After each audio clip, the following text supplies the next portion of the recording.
અત્યારે ભારત દેશમાં રાષ્ટ્રમાં જે પરિસ્થિતિનું નિર્માણ થયું છે એ પરિસ્થિતિના નિર્માણ સામે બાબા સાહેબે જે 75 વર્ષ પહેલા ભારત દેશનું સંવિધાન જે બંધારણ છે એ બંધારણ સભામાં આજે આ બંધારણ પાસ થયું અને આજે 75 વર્ષ થયા। એની અંદર સમગ્ર અખંડ ભારતનું નિર્માણ થાય, સર્વધર્મ સંભાવ અને અનેકતામાં એકતા એવો આ ભારત દેશ છે, જ્યાં જુદા જુદા રાજ્યોમાં જુદી જુદી ભાષાઓ છે, જુદા જુદા ધાર્મિક રીત રિવાજ છે, જુદા જુદા પહેરવેશો છે, જુદી જુદી ધાર્મિક માન્યતાઓ છે અને અનેકતામાં એકતા એ બાબા સાહેબ આંબેડકરે ઐતિહાસિક બંધારણ આ દેશની અંદર છેવાડાના નાગરિકને, કોઈ પણ નાગરિક હોય આ દેશનો, એને હક અને અધિકાર મળે, ન્યાય મળે અને આ બંધારણથી દેશની લોકશાહી અને લોકશાહીના પાયાઓ મજબૂત બને।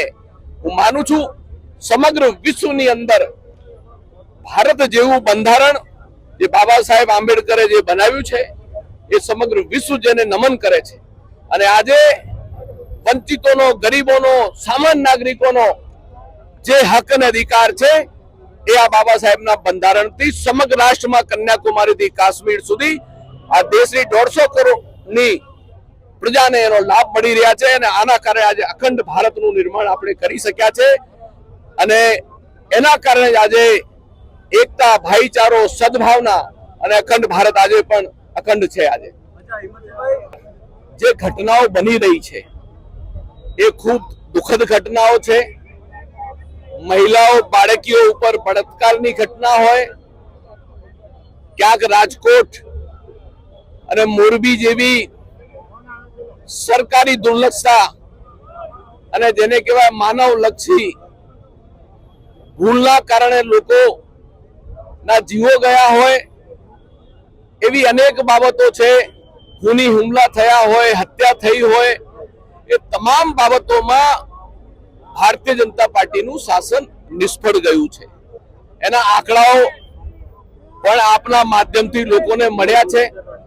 આજે વાતમાં લોકો ગોળીએ મારી દે, છરી મારી નાખે, રોડ ઉપર ચાલતા ફરતા હત્યાઓ કરી નાખે, લૂંટ થાય, ધાડ થાય, નાની નાની બાળકીઓ ઉપર બળાત્કારો થાય, કાયદો અને વ્યવસ્થાની બીક અને ભય જે ગુનેગારોમાં હોવી જોઈએ નથી રહી।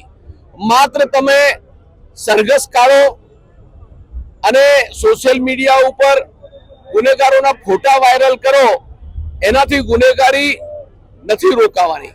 એના મૂળ સુધી આજે ગુનેગારો જે બેફામ બન્યા છે એ ગુનેગારોને શોધવા પડે, એના મૂળ સુધી જવું પડે અને જે માનસિકતા જે લોકોની જે બદલાઈ છે, જે રીતે બેફામ બન્યા છે, ક્યાંક ના ક્યાંક કાયદો અને વ્યવસ્થા તંત્ર એ તમામ રીતે નિષ્ફળ ગઈ છે। સરકારે આને રાજકીય રીતે નહીં, હું કહું છું એક માનવીય અભિગમ માટે, બહેનોની રક્ષા, સુરક્ષા, સલામતી માટે, લોકોની રક્ષા અને સલામતી માટે એ લોકોએ પગલા લેવા જોઈએ અને એના મૂળિયા જે છે એ દરેક એરિયાની અંદર અત્યારે તમે જુઓ છો રોડ ઉપર કોમ્બિંગ થાય, પણ રોડ ઉપર ગુનેગારો નથી આવતા। આ ગુનેગારો તો ક્યાંક ના ક્યાંક સંતાયેલા, ક્યાંક દૂર એવા વિસ્તારોની અંદર ત્યાં ગોતીને આઈડેન્ટિફાઈ કરીને એમને પકડીને એમને સજા કરવી જોઈએ। દેશ આઝાદ થયા પછી દેશમાં બંધારણ અમલમાં આવ્યું અને આ 75મું વર્ષ છે। આ પ્રસંગ નિમિત્તે હું તમામ દેશવાસીઓને સર્વપ્રથમ તો બંધારણ દિવસની ખૂબ ખૂબ શુભકામના આપું છું।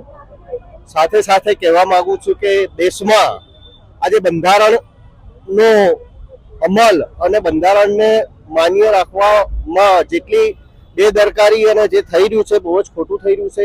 દેશના બંધારણને લોકો બદલવાની વાતો કરે છે, એને દરિયામાં ફેંકી દેવાની વાતો કરે છે અને આખા દેશમાં ક્યાંય કાયદા અને કાનૂનનું પાલન નથી થઈ રહ્યું। એટલે દેશમાં બંધારણ બચાવવાની જરૂર છે, દેશમાં બંધારણનો અમલ કરવાની જરૂર છે। મહારાષ્ટ્ર ચુનાવના પરિણામ આવ્યા છે, તમે ત્યારે જોયા હતા, ખ્વાબોમાં સોચ્યા? સોચ્યા હતા કે આવી રીતે તમે કોંગ્રેસ પાર્ટી ત્યાં? મહારાષ્ટ્રની ચૂંટણીના પરિણામો અનએક્સેપ્ટેડ છે, માન્યામાં ના આવે એવા છે. જે પબ્લિકનો માહોલ અને જે દેશનો માહોલ હતો એમાં આ રીતના પરિણામ ક્યારેય આવી જ ના શકે. આ બંધારણનું હનન થઈ અને તંત્ર તથા મશીનરીનો ઉપયોગ કરીને ગેરરીતિ કરીને આ પરિણામ આવેલું છે. એટલે મહારાષ્ટ્રનું પરિણામ ખરેખર જોવા જઈએ તો બિલકુલ તાનાશાહી અને મશીનરીનો ઉપયોગ કરીને લાવેલું છે અને બંધારણનો બિલકુલ દુરુપયોગ થઈ ગયેલો છે. બેન, શું કહેશો આપ? હવે આ બધું બરાબર શું કહેશો દાદા આપે? ખરેખર બંધારણના હનન કરી રહ્યા છે એ લોકોનો દિવસ હવે લગભગ પૂરો થઈ ગયો છે. તાનાશાહી એટલે એની હદ આવી ગઈ છે. તાનાશાહી બહુ જ કરી રહ્યા છે લોકો. મહારાષ્ટ્રમાં એક જગ્યાએ તો કોંગ્રેસના ઉમેદવારને એક પણ વોટિંગ નથી પડ્યું. ત્યારે કહેવત છે કે ભાઈ વાર છે એક જીપડું ખાતું હોય તો પછી રક્ષણ કોણ કરે? જો રક્ષણવાળા જ સરકારને અને આ લોકોને આવું પ્રોત્સાહન આપતા હોય ત્યારે પાર્ટીને સત્તા પર આપવું બહુ મુશ્કેલ છે. પબ્લિક આજે બી 75% વધારે પબ્લિક કોંગ્રેસ પક્ષ સાથે છે અને બંધારણના તો કોઈની તાકાત નથી. જબ તક સૂરજ ચાંદ રહેગા તબ તક અમારા બંધારણ રહેગા. બાબા સાહેબનું બંધારણ જે બનાવેલું છે એની કોઈની તાકાત નથી. કોઈ બી આવે સતત પણ ભાગતી નજરથી થોડા ઘણું અમાને તકલીફ પડે એવું કામ કરે એમથી મતલબ નથી. જબ તક કોંગ્રેસના કાર્યકર છે ત્યાં સુધી બંધારણની ઓગળી કરશે, એની ઓગળી કાપી નાખવામાં આવશે એવી કોંગ્રેસ કાર્યકરોમાં તાકાત છે. રી વાત ઇલેક્શન ને મહારાષ્ટ્રના જે ચૂંટણી કહો એ આજે નહીં વર્ષોથી આ કરી રહ્યા, છેલ્લી 3 ચૂંટણીથી કરી રહ્યા છે. પણ એનકન પ્રકારે ચોર હાથમાં આવતા નથી અને ના આવે ત્યાં સુધી આપણે કઈ કહી શકતા નથી. બાકી કોંગ્રેસ પક્ષ ઘણી બધી મહેનત કરે છે, અમે નજરે જોઈએ, અમે પણ કાર્યકર છીએ અને બંધારણ કાયમ જાગતું રહેશે. બંધારણ જેને અમલ કર્યો જે તે વખતની સરકારો એને ધન્યવાદ છે કે જે આજે પાલન થઈ રહ્યું છે. જે દાડે પાલન ના કર્યું તો શું થયું આવું? એટલે આપણે તો એ કહીએ છીએ કે જે તે વખતના વડાપ્રધાન હોય કે જે બી ન્યાયાધીશો હોય એમને બાબા સાહેબના બંધારણના અમલ કર્યો છે, એમને ધન્યવાદ આપું છું. જય હિન્દ, જય ભીમ. જે તમે જોયા હશો કે ઝારખંડ પણ તમે જ્યાં હતી ઇન્ડિયા એલાયન્સ જીતી, તો શું કહેશો? એ મશીન ઉપર સવાલ ઉભા થાય છે તો પછી ઝારખંડની ચૂંટણી જીત્યા? સાહેબ આમાં કેવું છે, આ લોકો અમુક જગ્યાએ ઉપયોગ કરે છે. ક્યારે કોઈ ચોર હાથમાં ના આવે. તમે ચોરને 100 વાગ્યો હોય તમારી એક જ હોય, ચોર ક્યારે હાથમાં આવે નહીં. પણ જયારે આવશે પાપનો ઘડો ફૂટી જશે, તમે જેટલા જે જીવો તે જોજો, આનું પરિણામ શું આવે છે. હું માનું ત્યાં સુધી લગભગ 75% ઈવીએમ થી હું વડોદરાનો પ્રમુખ હતો ત્યારે મેં જોયું છે. કોર્પોરેશનની ચૂંટણીમાં 5000ની લીડથી અમારા ઉમેદવાર 4 જીતે છે, ત્યારે 5,000ની લીડથી હાર્યા. મેં એ જ દિવસે રાજીનામું વોર્ડ પ્રમુખથી આપી દીધું કે હવે આપણે ગમે તે મહેનત કરીએ પણ જયારે આની આગળ મશીનરી જે ખોટું ચાલી રહ્યું એની આગળ શું ચાલવાનું છે. એટલા માટે થઈને મેં એ જ ટાઈમે રાજીનામું આપી દીધું વોર્ડ પ્રમુખ તરીકે. લાગે છે કે હવે કોંગ્રેસને ત્યાં મનોમંથન કરવાની જરૂરત છે? મનોમંથન કરે જ છે અને કરવાની જરૂરી છે. હજુ ઘણી બધી મનોમંથન કરવાની જરૂરી પણ છે અને કરે છે. કે કોંગ્રેસની બેદરકારીના કારણે આ એવું નથી. મશીનરીને આગળ અમને શું કરવાનું છે? તકલીફ મશીનરીની છે. પછી હવે શું કરશો? હવે કોંગ્રેસની શું રણનીતિ રહેવાની? કોંગ્રેસની રણનીતિ હવે જેવાય તેવા એટલા સામે એટલો જવાબ પદ્ધતિ આપવો પડશે. જેવાય તેવા. ત્યારે કોઈ આપણે વિકલ્પ ચલાવતા હોય અને કોઈનો ઓવરટેક કરવો હોય તો પેલો હસીદાર આપણે હોય હટવું પડે. હું તો એ માનું કોંગ્રેસના નેતાઓને કાર્યકરો દરેકને કહું કે આપણે ઓવરટેક કરવો હોય તો સ્પીડ વધારવી પડશે. રાત દિવસ મહેનત કરવી પડશે. આ એક પ્રોગ્રામ કરી ઘેર બેસી જે કામ નહીં આવે.